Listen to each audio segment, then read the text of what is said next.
संजय जी को दिखाइए। संजय जी, उन्होंने तो अभेद्य किला बना दिया है और तस्वीर दिख रही है। सिक्योरिटी के कई लेयर्स हैं।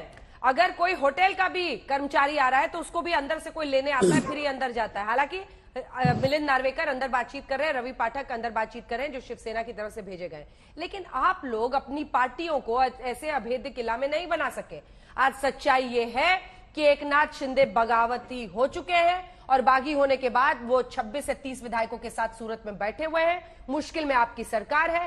काउंसिलर की वोटिंग में कई कांग्रेस के भी विधायकों ने क्रॉस वोटिंग की है। संजय जी,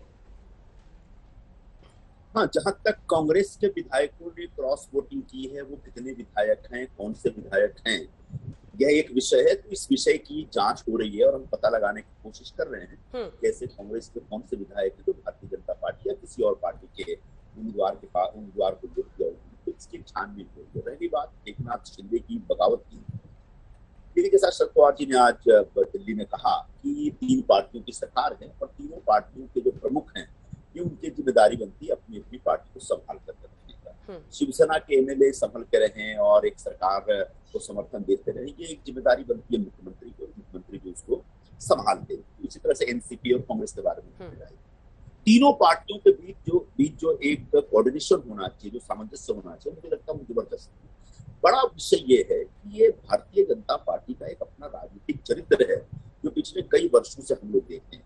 जैसे ही वो सत्ता से बाहर होते हैं, सत्ता में आने के लिए तड़पने लगते हैं। उसके बाद ऑपरेशन कमल, ऑपरेशन लोटस, पता नहीं क्या क्या चीजें करते हैं। उसके लिए येन केन प्रकारेण साम दाम दंड भेद, जितनी भी तरह की रणनीति होती है, कभी ईडी का प्रयोग दुरुपयोग, कभी सीबीआई का दुरुपयोग, कभी इनकम टैक्स का दुरुपयोग, इस प्रकार की हरकतें करके वो किसी तरह से वापस सत्ता में आना चाहते हैं। ये हमने भारतीय जनता पार्टी का एक चरित्र देखा। और बिल्कुल हमारे देवेंद्र फडणवीस जी जो यहाँ इस समय विरोधी पक्ष के नेता है, उनको आप ध्यान से देखिएगा, जैसे ही उनकी सरकार जाती है उस दिन से वो लगातार इस प्रयास में लगे हुए हैं कि कैसे ये सरकार गिराई जाए और कैसे वापस सत्ता में आया जाए, कैसे वापस। ठीक है संजय जी, एक क्रॉस क्वेश्चन है बस, क्योंकि आपने ईडी का नाम लिया, तो ऐसे काम ही क्यों करने कि ईडी के नोटिस का डर लगे?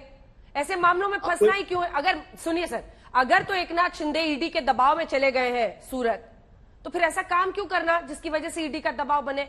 और एकनाथ शिंदे कोई आजकल के नेता तो है नहीं, सबसे कद्दावर नेता आप एक तरह से कहिए उन्हें, बाला साहब ठाकरे के बाद शिवसेना में। इसका जवाब मैं आपको एक पंक्ति में देता हूँ। हाँ। ईडी ने पिछले तमाम वर्षों में 11,000 केसेस रजिस्टर किए, यानी 11,000 लोगों के खिलाफ कार्रवाई, और सिर्फ 7 लोगों को अब तक कन्विक्ट कर पाए। इसका मतलब अब 11,000 है या 9,000 एग्जैक्ट फिगर आप चेक करिएगा, लेकिन कुछ इतना बड़ा फिगर है, और 7 या 8 लोगों को अब तक कन्विक्ट कर पाए। तो आप समझ सकते हैं कि ईडी का कब से किस हद तक दुरुपयोग होता है, और जिनके ऊपर ईडी के केसेस लगते हैं वो सचमुच दोषी हैं, इसकी गारंटी नहीं है। जैसे अभी राहुल जी के की जो पूछताछ हो रही है, पिछले 5 दिनों में 50 घंटे से पूछताछ चल रही है। अब राहुल जी का जो पूरा केस है, उस केस में कुछ दम नहीं है, लेकिन एक जानबूझकर राजनीतिक द्वेष से प्रेरित होकर के इस प्रकार से ईडी का दुरुपयोग, सीबीआई का दुरुपयोग, इनकम टैक्स का दुरुपयोग होता है। तो आपने सवाल यह पूछा कि हम ऐसा काम करते क्यों है? सच है कि ऐसा हम कम करते नहीं है। ईडी को जानबूझ करके एक अपने राजनीतिक प्रतिद्वंदियों को फंसाने के लिए, उनको अपनी तरफ खींचने के लिए भारतीय जनता पार्टी और केंद्र सरकार इस्तेमाल कर रही है, दुरुपयोग कर रही है। ये मेरा कहने का आशय है। हाँ, अगर किसी ने गलत किया है और उसके ऊपर ईडी का केस बनता है, पीएमएलए का वायलेशन का केस बनता है, तो बिल्कुल कार्रवाई होनी चाहिए। लेकिन बहुत एक सिस्टमेटिकली एक पैटर्न देखा जा रहा है कि जहां चुनाव होता है वहां ईडी पहुंचता है, चुनाव की घोषणा हुई और ईडी और इनकम टैक्स पहुंचा।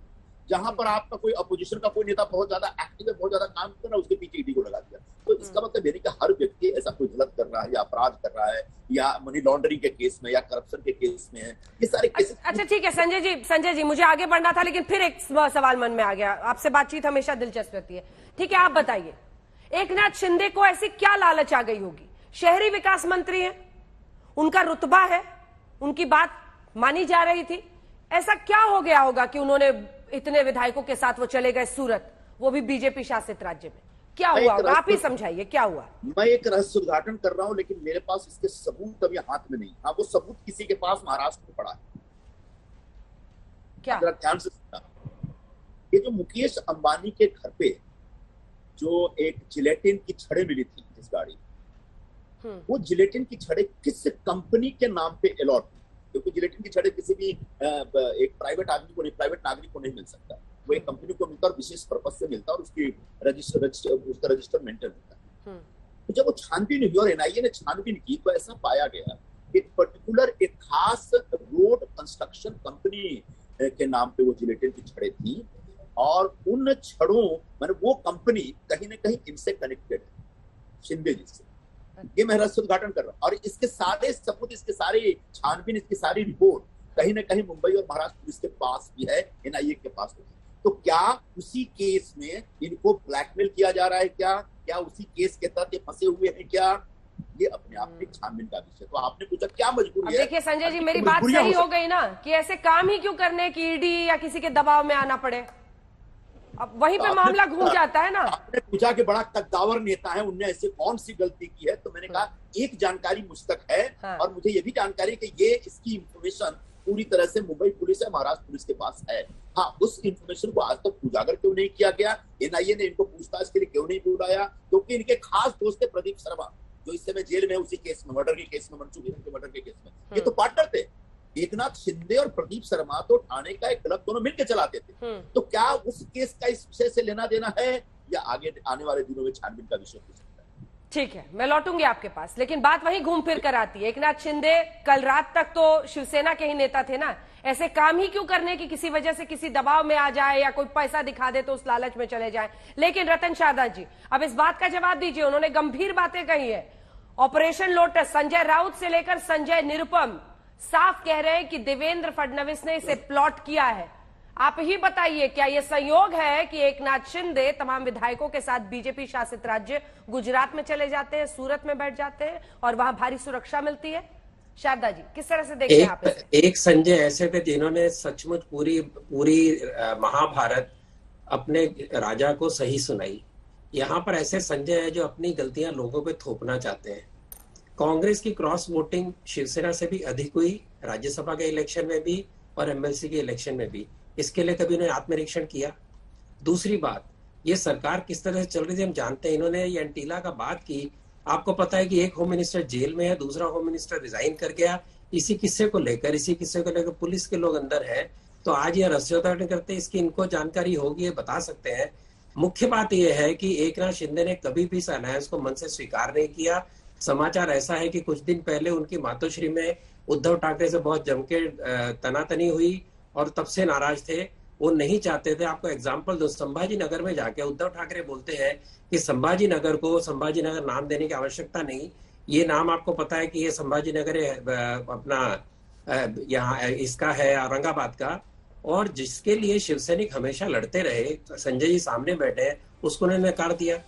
देखिए 2.5 साल लग गए है सर, 2.5 साल सत्ता में जमे रहिए, खूब मजे लीजिए, और 2.5 साल बाद आपको लग रहा है कि अरे ये कांग्रेस और एनसीपी के साथ सरकार बनाकर नो तो हिंदुत्व से समझौता कर लिया। कैसी बात कर रहे हैं सर आप? अगर आप एमएलए से बात करेंगे, सबको चिंता चुनकर आएंगे कि नहीं आएंगे। शिवसेना के सारे सपोर्टर्स के अंदर एक बहुत बड़ी बेचैनी है जब से अलायंस हुआ, और उनको पता है कि हमारा पूरा जो सपोर्ट है जा रहा है, हमारे सपोर्टर हमारे रहे नहीं, और वहां पर जो सारा करप्शन है, और 20 महीने उद्धव ठाकरे ने ऑफिस अटेंड नहीं की, किसी को मिले नहीं। आज भी एमएलए को मिलना बड़ा मुश्किल है। तो जो एमएलए चाहते हैं उनके कॉन्स्टिट्यूएंसी में काम हो, उनको मिलना मुश्किल है, उनके काम होने मुश्किल है। केवल एनसीपी अपना किला संभाल कर बैठी है, केवल एनसीपी अपने काम कर रही है। शिवसेना के सपोर्टर, शिवसेना के मिनिस्टर सारे पावरलेस है, एमएलए को कोई काम करना नहीं मिल रहा है। इसके लिए बेचैन है कि चुनकर आएगा कि नहीं आएगा। तो इस सेल्फ प्रिजर्वेशन की लड़ाई है, इसमें शिवसेना को बीजेपी को बीच में पड़ने की आवश्यकता ही नहीं थी। जहां तक बीजेपी के लिए प्रश्न है, मैं मानता हूं कि बीएमसी के इलेक्शन और बाकी कॉर्पोरेशन के इलेक्शन जहां उनके चांस बहुत अधिक है, उसके होने के बाद बीजेपी को अधिक हवा अच्छी मिलती और उसका अधिक उपयोग करते। उनको इस समय घर की लड़ाई के अंदर पड़ने की आवश्यकता। रतन जी, कौन सी जादू की छड़ी है कि सब क्रॉस वोटिंग कर देते हैं बीजेपी के लिए? ये सारे विधायक अलग अलग पार्टियों के। अरे कांग्रेस पार्टी कैसे क्रॉस वोटिंग करे, इंडिपेंडेंट कैंडिडेट कैसे छोड़ रहे हैं? जादू की छड़ी तो वो जाने जिनके हाथ में सत्ता है, जिनके पास पैसे हैं, पावर है, जो बेकसूर लोगों को फेसबुक के पोस्ट के ऊपर जेल में डाल देते हैं, 1-2 महीने तक जिनकी बेल नहीं होती। ऐसे लोग पता है ना, जिन्होंने सत्ता का दुरुपयोग करके कई लोगों को छोटी छोटी सोशल एक्टिविज्म के बहाने उसको उठा के जेल में रख दिया महीनों, जिनको अपने मिनिस्टरों की सुध नहीं, एमएलए की सुध नहीं, चीफ मिनिस्टर किसी को मिलते नहीं। ये सारे मूल कारण फेसबुक है। वाले संजय जी फेसबुक वाले जवाब दे मुद्दे रहे में कुछ बोलूं? हैं। संजय जी जवाब अगर आप दें। संजय कारण जी बाहर ढूंढेंगे हाँ। तो उसमें आपको उत्तर नहीं मिलेगा। कांग्रेस के पतन का यही कारण है, शिवसेना का पतन का यही कारण बनेगा। ठीक है, सुन लीजिए संजय जी। संजय जी ये जो रतन भाई बोल रहे हैं फेसबुक वाले मुद्दे पे, साहब एक गुजरात का एक एमएलए वो एक ट्वीट करता है, असम की पुलिस आके गुजरात से उठा के लेके चली जाती है उसको। एक कोई व्यक्ति योगी ये आदित्यनाथ योगी जी के ऊपर कोई कमेंट करता है, उसको उठा के अंदर डाल देती है। तो आप एकदम सिलेक्टिव मत कीजिए इस प्रकार के आरोप बोलने। मुझे लगता है फ्रीडम ऑफ एक्सप्रेशन सबके पास है और सोशल मीडिया पे एक मर्यादा में रह के सबको बोलने का हक है। संजय जी आपका कहना आज की सरकार कहीं ना कहीं आज की सरकार ठीक है, रुक जाइए रजत जी, एक सेकंड, एक करके प्लीज। इस हमाम में मुझे लगता है सभी नंगे हैं। हाँ। आज की तमाम सरकारें जो एक थोड़ी सी इंटॉलरेंट सी होती दिख रही हैं कि सोशल मीडिया पे या कहीं पे किसी ने कुछ कमेंट लिख दिया या व्हाट्सएप पे कुछ लिख दिया, अगर मर्यादा के बाहर है तो ठीक है, एक कानूनी कार्रवाई की जा सकती है। लेकिन कई बार मर्यादा के अंदर होते तो भी उनके खिलाफ जिस प्रकार की कार्रवाई पूरे देश में हो रही है और जिसमें आप कहीं से अछूते नहीं है, भारतीय जनता पार्टी इसमें एक नंबर पे इस पूरे प्रकरण में, इस पूरी प्रक्रिया में। तो लेकिन कोई पीछे भी नहीं है, क्योंकि केतकी चितकले के साथ जो हो रहा है वो भी पूरी दुनिया देख रही है। संजय जी किसके साथ? केतकी जिन्होंने शरद पवार के खिलाफ कुछ लिखा था। हाँ, और जिग्नेश मेवानी के साथ जो हुआ उससे भी पूरी दुनिया ने देखा। हाँ, वो सबके साथ हो रहा है और कोई भी इसमें दूध का धुला नहीं है। जल्दी से आपसे दुबे जी दिन में तो सर आप जोश में भी दिख रहे थे, अब एकदम ही मायूस नजर आ रहे हैं। मामला फिसल रहा है क्या हाथ से? अंजना जी नमस्कार।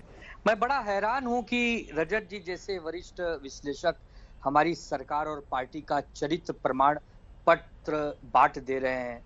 ठीक है, उनका अपना राय होगा।